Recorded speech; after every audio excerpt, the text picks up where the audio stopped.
नमस्कार, स्वागत और अभिवादन है आपका दिव्य नेत्र द विजन पे। सबको गुड मॉर्निंग। और शुरू करते हैं क्लास 7 का एनसीईआरटी ज्योग्राफी। और ये दूसरा टॉपिक है। पहला टॉपिक हो चुका है और क्लास 6 का भी एनसीईआरटी ज्योग्राफी कंप्लीट हो चुका है। अगर किसी को देखना हो तो आप प्ले लिस्ट में जाइए, एनसीईआरटी ज्योग्राफी क्लास 6 सर्च कीजिएगा, देखिएगा तो आपको मिल जाएगा। वहां से पूरा वीडियो देख सकते हैं। 8-9 वीडियो में पूरा कंप्लीट हो चुका है। उसी प्रकार 8-9 वीडियो में क्लास 7 का भी ज्योग्राफी कंप्लीट हो जाएगा। चलिए शुरू करते हैं। ये क्या है भाई? दूसरा टॉपिक है हमारी पृथ्वी के अंदर। ये टॉपिक का नाम है, चैप्टर का नाम क्या है भाई? हमारी पृथ्वी के अंदर। पृथ्वी के अंदर के बारे में जानेंगे और समझेंगे, देखेंगे आगे क्या क्या है, सब कुछ बारीकी से समझेंगे। एनसीईआरटी आप पढ़ा कीजिए, इसलिए भी कि ये जितना भी एग्जाम होता है ना, सबका एक सार है एनसीईआरटी। समझे? जितना भी जनरल कंपटीशन में आप एग्जाम देख रहे हैं ना, नीचे से लेकर ऊपर तक, तो सारा एग्जाम का मूल तत्व जो है, मूल जड़ जो है, वो एनसीईआरटी है। इसलिए 7वां से 10वां तक एनसीईआरटी पढ़ने में कितना महीना लगेगा भाई? 2 महीना लगेगा। 2 महीना में पूरा कंप्लीट करके दिखाएंगे आपको, ये मेरा दावा है। साइंस आर्ट्स दोनों पेपर, इसलिए आप मेरे साथ जुड़िए, समझे? और जिसको नहीं देखना है तो उसके लिए तो कोई बात ही नहीं है, और वो इंतजार ही करते रहेगा कि आप पढ़ेंगे कि कब पढ़ेंगे, और ये 2 महीना भी बीत जाएगा। हम तो एक बात कहते हैं कि 2 महीना हमको दे ही दीजिए। इतना दिन बर्बाद किए ना आप, या अच्छा ही किए हैं, तो इतना दिन आप किसी ना किसी मास्टर को दिए थे ना, तो 1 या 2 महीना मेरे साथ एनसीईआरटी क्लास में जुड़िए, तब देखिएगा कि आपका जीके जीएस का स्टैंडर्ड क्या होगा। जनरल स्टडी बहुत अच्छे लेवल का हो जाएगा। चलिए बात को विराम देते हुए शुरू करते हैं। ये चैप्टर क्या है? हमारी पृथ्वी एक गतिशील ग्रह है। पिछले अध्याय में क्लास 6 में आप जाने कि पृथ्वी गतिशील है, अस्थिर नहीं है, गतिशील है। तो हमारी पृथ्वी एक गतिशील ग्रह है। इसके अंदर एवं बाहर निरंतर परिवर्तन होते रहता है। इसके अंदर में भी, कब, कहाँ पे? पृथ्वी के अंदर में भी, और पृथ्वी के बाहर में भी हमेशा क्या होते रहता है भाई? परिवर्तन होते रहता है। कैसे आपके जहन में आता होगा, कैसे? समझिएगा, ज्वालामुखी निकल रहा है तो पृथ्वी के अंदर से निकल रहा है ना, परिवर्तन हो रहा है ना। अब बाहर में क्या? वो ज्वालामुखी जब निकल रहा है तो वो कहीं ना कहीं चट्टान बनेगा ना, तो बाहर में भी परिवर्तन हुआ। तो एक आधार सिर्फ पता है, ऐसे सैकड़ों उदाहरण है जो धरती पे बीत रहा है, धरती के अंदर भी, धरती के बाहर में भी। तो वही बात है, इसके अंदर एवं बाहर निरंतर परिवर्तन होते रहता है। क्या आपने कभी सोचा है कि पृथ्वी के आंतरिक भाग में क्या है? क्या आपने कभी सोचा है कि पृथ्वी के आंतरिक भाग में क्या है? जैसे ये पृथ्वी है तो हम लोग तो भूपटपटी के बारे में जानते हैं। क्या आपने सोचा है कि पृथ्वी के अंदर में क्या है? तो वही बात है, पृथ्वी किन पदार्थ से बनी है? ये पृथ्वी जो है किन पदार्थ से बनी है, किससे बनी है पृथ्वी? यही बात क्लास 7 की ज्योग्राफी में समझा रहा है। पृथ्वी का आंतरिक भाग, पृथ्वी के आंतरिक भाग को समझते हैं। पृथ्वी का आंतरिक भाग, एक प्याज की तरह पृथ्वी भी एक के ऊपर एक संकेंद्री परतों से बनी है। चित्र 2.1 में जैसे दिखाया गया है। जैसे प्याज को छीलते जाइएगा, पूरा छिला जाएगा, प्याज खत्म। उसी प्रकार एक एक स्तर से प्याजे की तरह कौन सी है भाई? पृथ्वी है। यही बात यहाँ पे तो दिखाया गया है, बताया गया है। पृथ्वी की सतह की सबसे ऊपरी परत को परपटी कहते हैं, भूपरपटी भी बोलेंगे। पृथ्वी के सबसे ऊपरी परत को क्या कहते हैं? परपटी। यहाँ देख रहे हैं, लिखा है ना परपटी। सबसे ऊपरली परत को परपटी कहते हैं। यह सबसे पतली परत होती है। यह जो परत होती है पृथ्वी की सबसे ऊपरी परत, यह परत सबसे पतली होती है और इस परत का क्या नाम है? परपटी, भूपरपटी कहते हैं। यह महाद्वीपीय संहति क्या है? संहति में 35 किलोमीटर एवं समुद्री सतह में सहती मतलब सतह होना चाहिए, महाद्वीपीय सतह में 35 किलोमीटर एवं समुद्री सतह में केवल 5 किलोमीटर तक है। ये जो परपटी है ना, जहां जहां स्थल देख रहे हैं ना, वहां 35 किलोमीटर तक गहरा जाइएगा तो 35 किलोमीटर तक का क्षेत्र क्या कहलाएगा? परपटी। सर समुद्र में कितना?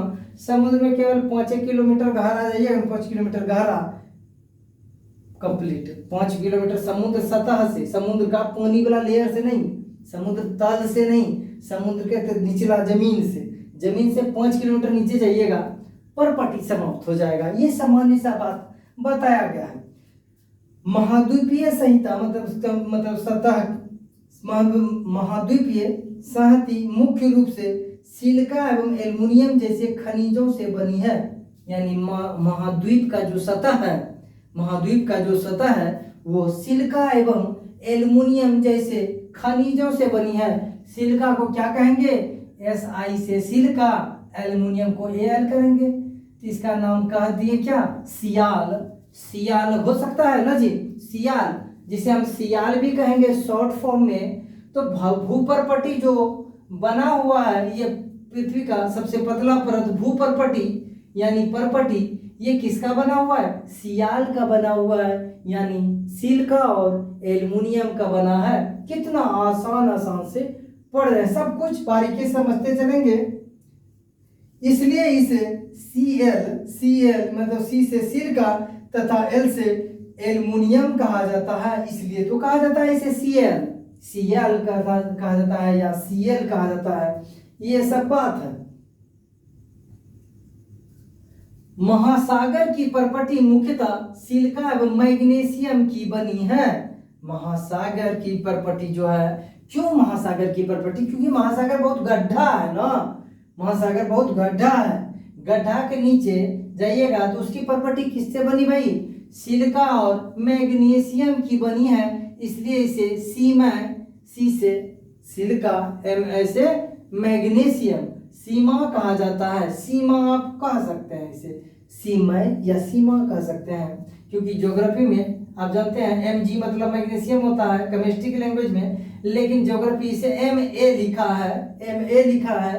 Si से सिलिका, Ma से मैग्नीशियम। तो भूपर्पटी की जो सियाल के बाद दूसरी सतह है, परपटी के बाद दूसरी सतह जो है वो सिलिका और मैग्नीशियम से निर्मित है। वही दूसरी सतह पे जाके ना समुद्र होगा। समझ में आ रहा है? तो समुद्र जिसपे है, यानी कहा जाता है महासागर की परपटी मुख्यतः सिलिका एवं मैग्नीशियम की बनी है, इसलिए इसे सीमा कहा जाता है।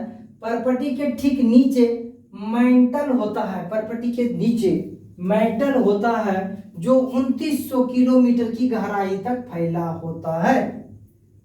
भूपर्पटी के नीचे मैंटल होता है जो 2900 किलोमीटर तक फैला होता है। इसकी सबसे आंतरिक परत क्रोड है। यह अंदर वाला बात के बारे में बोल रहा है। इसके सबसे आंतरिक परत को क्या कहते हैं? क्रोड कहते हैं। क्रोड समझे? क्रोड की त्रिज्या के बारे में समझते हैं, जिसकी त्रिज्या लगभग 3500 किलोमीटर है। किसकी त्रिज्या? क्रोड की त्रिज्या। क्रोड की त्रिज्या लगभग कितना है? 3500 किलोमीटर है। ये जो है ना, ये जो नीचे सबसे अंदर वाला भाग है जिसे क्रोड कहते हैं, इसका जो रेडियस है ना, रेडियस 3500 किलोमीटर है, मतलब व्यास हो जाएगा 7000 किलोमीटर। समझे? यही बात है, 3500 किलोमीटर है। यह मुख्यतः निकेल और एवं लोहे की बनी होती है। किसकी बनी होती है भाई? यह निकेल एवं लोहे की बनी होती है।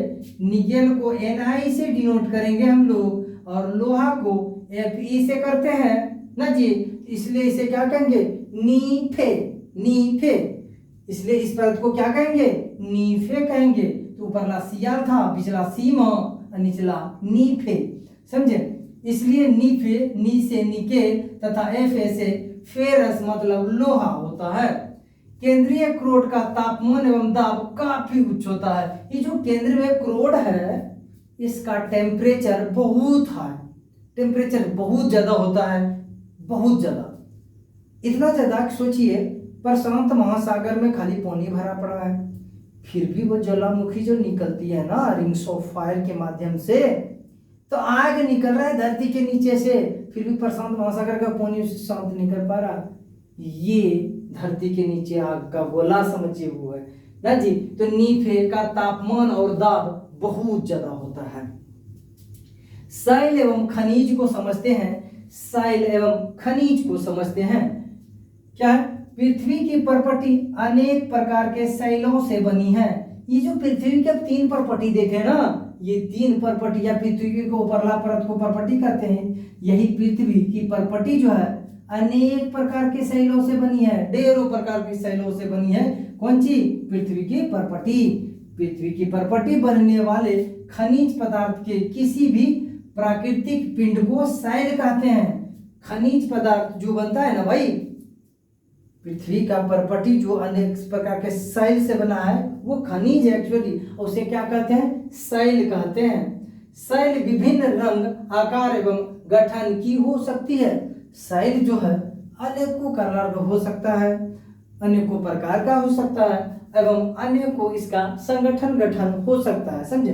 कुछ मुलायम होगा, कुछ का घनत्व कुछ होगा, कुछ का घनत्व निम्न होगा तो कुछ का घनत्व ज्यादा होगा। ये सब बात है। क्या आपको समझ में आ रहा है? कमेंट करते चलिएगा और वीडियो लाइक भी करते चलिएगा, वीडियो लाइक भी करते चलिएगा। चलिए आगे बढ़ते हुए देखते हैं।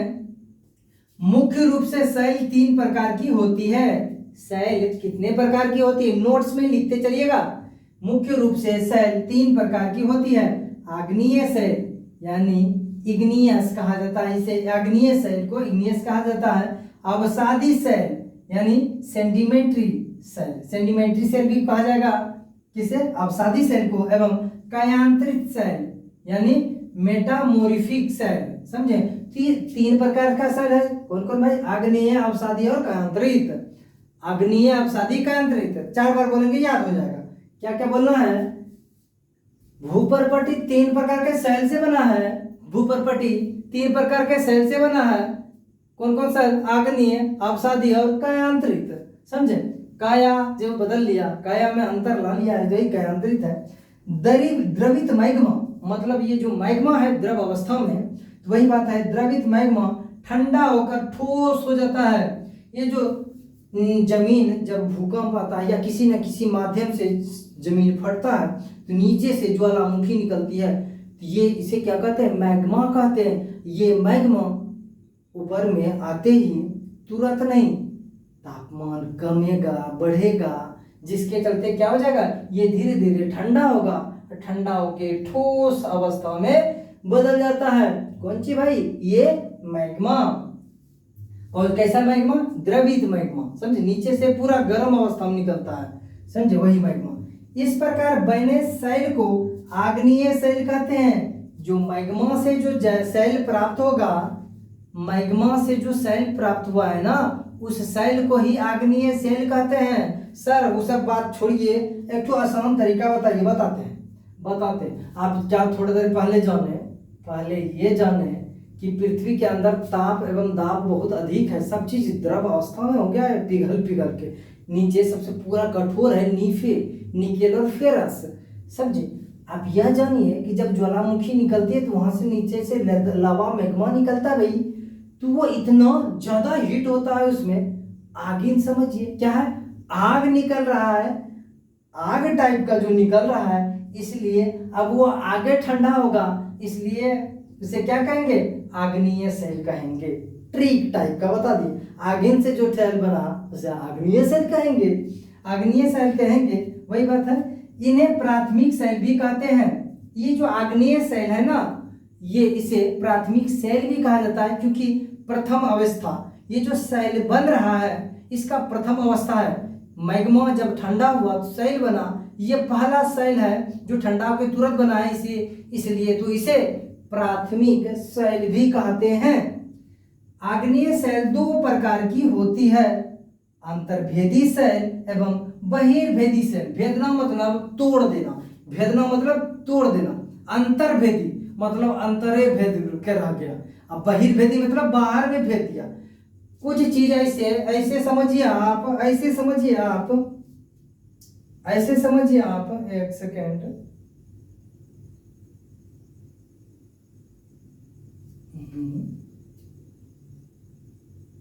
ऐसे समझिए आप, देखिएगा अंतर्भेदी सेल क्यों कहेंगे।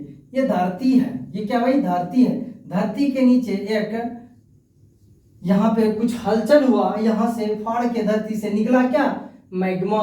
ये मैग्मा निकला ना, तो यहाँ पे पूरा पसरने लगा, पसरने लगा, ये पूरा पसरने लगा, एक चट्टान रूप ले लेता है, जिसे चट्टान रूप ले लेता है, और ये धीरे धीरे ठंडा होगा, ठंडा होगा ना भाई, तापमान ऊपर का कम होगा, क्योंकि नीचे का तापमान सबसे अधिक था, ये पिघला हुआ अवस्था में निकला था। यही शांत होगा और ठंडा होगा, ये सेल बनेगा आग्नेय सेल। क्या बनेगा, आग्नेय सेल। ये सेल जो पत्थर बना है ये आग्नेय सेल है, इसे प्राथमिक सेल भी कहते हैं। अब क्या होता है, ये दो प्रकार के होते हैं। अब मान लीजिए थोड़ा दूसरा उदाहरण से देखिए, सेम टू सेम वही घटना हो रहा है यहाँ पे भी।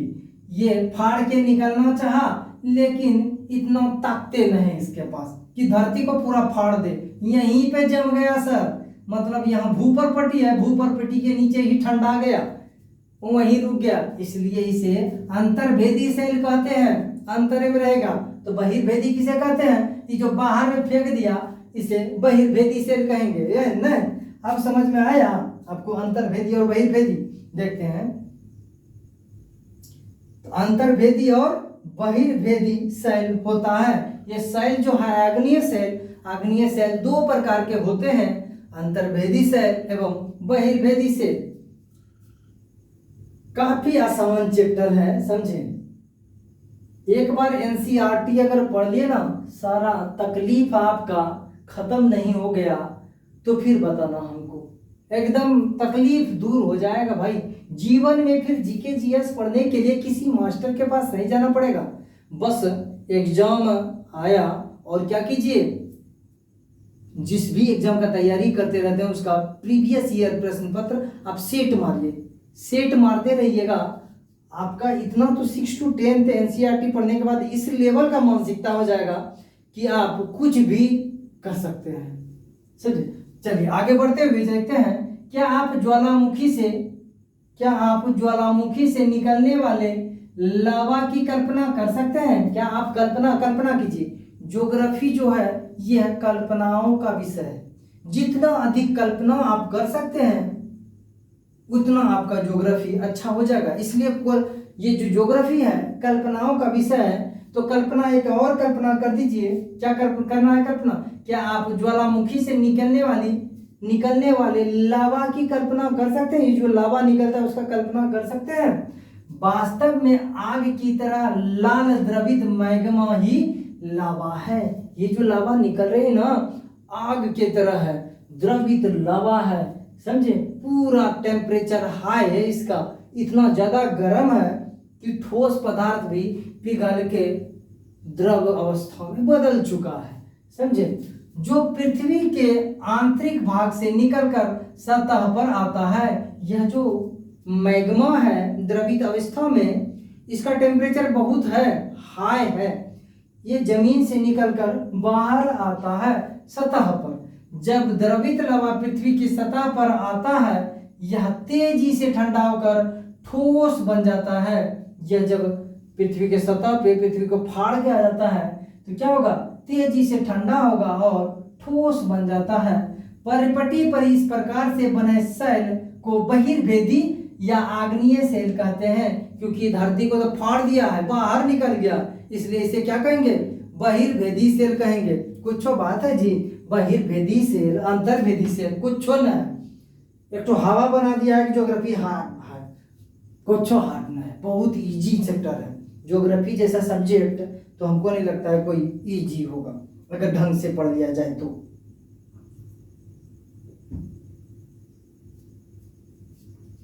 समझे। इसकी संरचना बहुत महीन दानों वाली होती है। इसकी जो संरचना होती है महीन दानों वाली होती है। उदाहरण के लिए बेसाल्ट, दक्कन पठार बेसाल्ट सेल से ही बना है। कब, जब गोंडवाना लैंड टूट रहा था ना, उसी समय गोंडवाना लैंड टूटने के क्रम में लावा निकला। कौन सा लावा? बेसाल्ट लावा निकला, समझे। इसलिए तो उस पर्वत, उस चट्टान को लावा चट्टान कहते हैं या लावा पत्थर कहते हैं, लावा पत्थर कहते हैं। और वहाँ का मिट्टी जो लावा पत्थर को टूटने फूटने से जो मिट्टी बना वही तो काली मिट्टी है, समझे। वही बात है, बेसाल्ट चट्टान या दक्कन पठार वाला, दक्कन पठार या मालवा पठार वाला वही सब चट्टान है। बेसाल्ट दक्कन पठार बेसाल्ट शैल से ही बना है। द्रवित मैग्मा कभी कभी भू परपटी के अंतर गहराई में ही ठंडा हो जाता है। कुछ मैग्मा अभी जो थोड़ा देर पहले बताए ताकते नहीं मिला उसको, जो जमीन को फाड़ ना पाया, तो बीचे में धरती के अंदर में ठंडा हो गया। क्या हो गया? ठंडा हो जाता है। इस प्रकार बने ठोस शैल को अंतर्भेदी आग्नेय शैल कहते हैं। इस प्रकार का शैल जो धरती के नीचे ही ठंडा गया उसे क्या कहते हैं? अंतर्भेदी आग्नेय शैल कहते हैं। अंदर में भेदते रह गया ना जी, बाहर भेद ही नहीं पाया। धीरे धीरे ठंडा होने के कारण ये बड़े दानों के रूप ले लेते हैं। अब बताइए, ऊपर आया तो तापमान ऑब्वियसली कम होगा, क्योंकि रात्रि में तापमान और कम हो जाएगा तो जल्दी ठंडा आ जाता। बहिर्भेदी चट्टान जो बनेगा आग्नेय शैल, वो तो अधिक जल्दी ठंडा होगा, तो इसलिए छोटा छोटा दाना होगा। जो अंदर में ठंडाया है तो धीरे धीरे ठंडाया होगा जी, नीचे का तापमान भी तो कुछ और है, समझे। वही धीरे धीरे ठंडा होने के कारण ये बड़े दानों का रूप ले लेते हैं। ग्रेनाइट ऐसे ही शैल का एक उदाहरण है।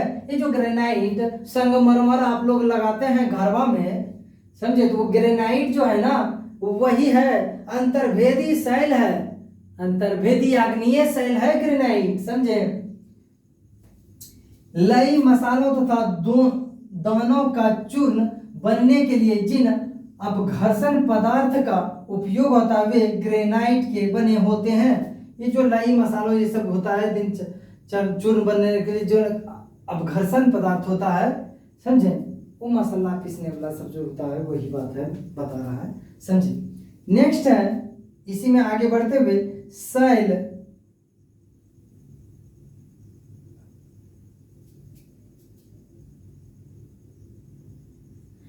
क्या है? शैल लुढ़क कर, क्या भाई? लुढ़क कर मतलब ऐसे ऐसे ऐसे घूमते घूमते ना। शैल लुढ़क कर, चटक कर मतलब चटकना, फूटना, टूटना, समझे। चटकना मतलब तापमान के कमी के कारण चटकने लगता है, चटकन होने लगता है। इस शैल में सूरज की रोशनी भी पड़ेगी, भाई हवा भी पड़ेगी, तापमान घटेगा बढ़ेगा, ठंडी दिन बरसात दिन सब झेलेगा ये चट्टान। कौन सा चट्टान? आग्नेय शैल। तो अब चटकन होगा, दरार पड़ेगा, नहीं होगा ना जी। तो लुढ़क कर, चटक कर तथा एक दूसरे से टकरा कर छोटे छोटे टुकड़ों में टूट जाती है। कौन सा टन? वही आग्नेय शैल, समझे। इन छोटे कणों को अवसाद कहते हैं। क्या कहते हैं? अवसाद। मान लीजिए बारिश होगा तो वह तो कुछ न कुछ तोड़ेगा, समझे। एक दिन तो बात नहीं है कि एक दिन बारिश हुआ चलो अब खत्म हुआ हो गया, साल साल बारिश होगा। ये करोड़ों वर्ष का घटना है। कितना वर्ष का? करोड़ों वर्ष का घटना है। एक दो दिन नहीं है लगा है ऐसा होने में, करोड़ों साल लग जाता है ऐसा होने में।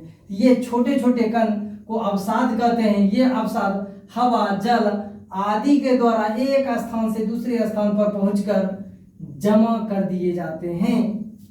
आप जानते हैं जब हवा चलती है जो धूलकण लेकर चलती है, ये धूलकण भी तो वही चट्टान में से है। चाहे अग्नि हो गई है तो अवसादी होगा या फिर कायांतरित होगा, इसी में से ना किसी एक का होगा जी।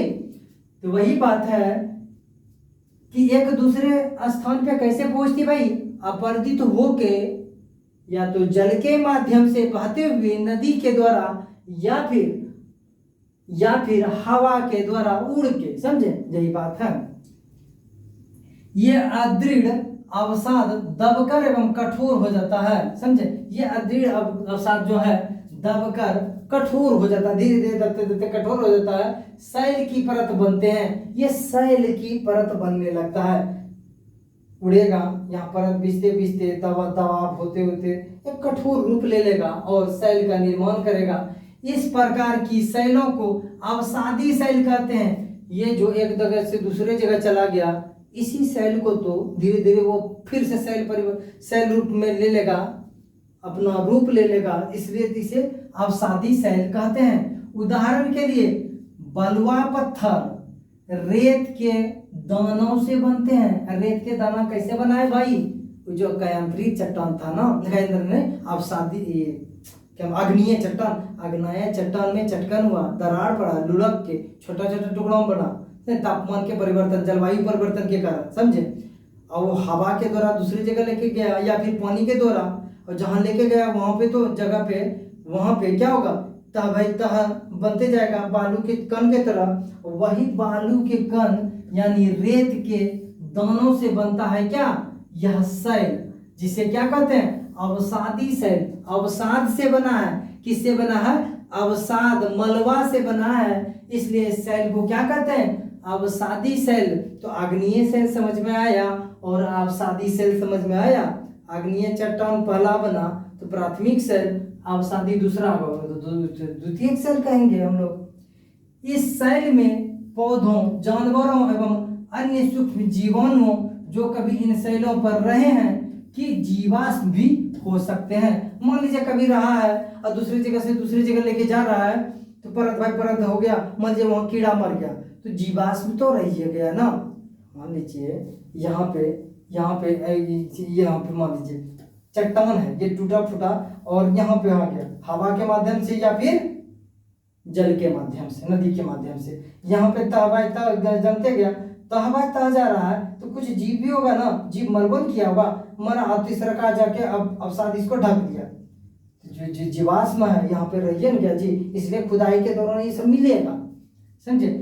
आग्नेय एवं अवसादी शैल उच्च ताप एवं दाब के कारण कायांतरित शैल में परिवर्तन हो सकती है। जो अवसादी शैल या फिर आग्नेय शैल है, अधिक तापमान अगर इसको मिल जाए, कैसे, जमीन के ऊपर में नहीं, जमीन के नीचे ही अगर तापमान अधिक हो जाए तो कायांतरित शैल में परिवर्तन हो सकती है, जैसा कि चित्र 2.3 में दिखाया गया।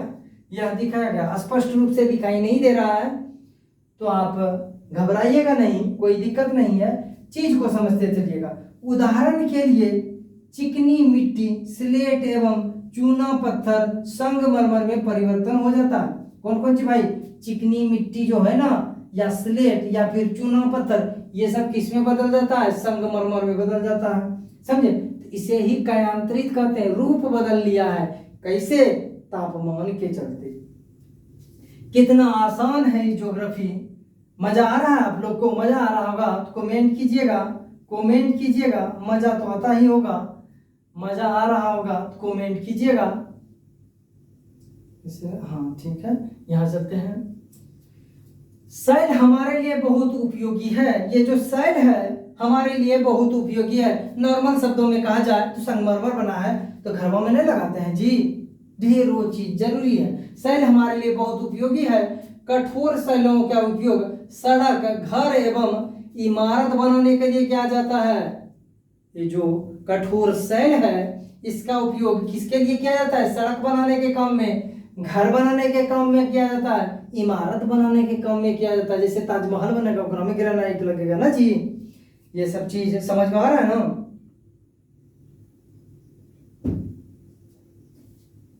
तो यही बात है।